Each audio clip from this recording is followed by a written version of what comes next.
मित्रांनो, भाषा और प्रांत रचना ही आपल्या भारत देशाने स्वातंत्र्यानंतर केलेली सर्वोत्तम गोष्ट आहे आणि कदाचित त्याचमुळे भारत देश अखंड सुद्धा आहे. पण सुरुवातीपासूनच आपले अनेक महापुरुष भाषा और प्रांत रचनेच्या विरुद्ध होते.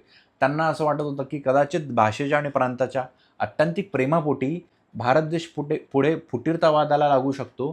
कदाचित भारताच्या अखंडत्वाला आव्हान निर्माण होऊ शकतं. पण झालं त्याच्या उलटच.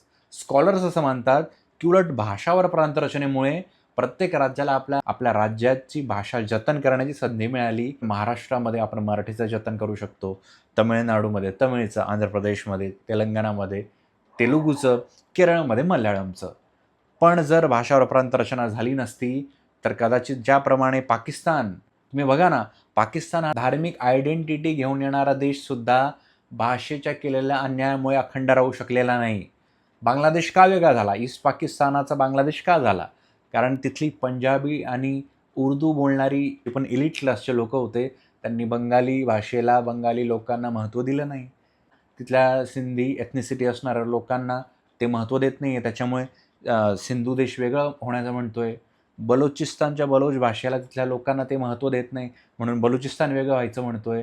म्हणजे धर्माच्या नावावर देश बनवूनसुद्धा जर तुम्ही तुमची भाषा दुसऱ्यांवर लादत असाल तर तुमचा देश अखंड राहू शकत नाही. हे पाकिस्तानकडून आपल्याला मिळालं एक प्रकारे केस स्टडी आहे. आणि याच्याबरोबर उलट आपल्या भारत देशाने केलं आणि म्हणून आपला भारत देश आज अखंड आहे.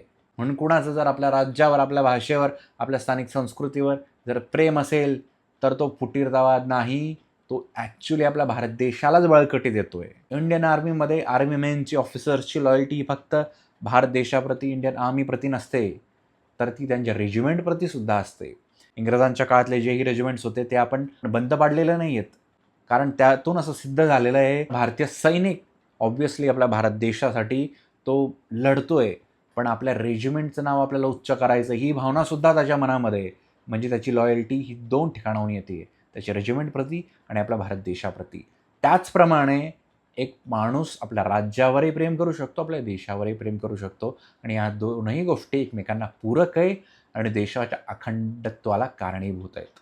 जय हिंद, जय महाराष्ट्र.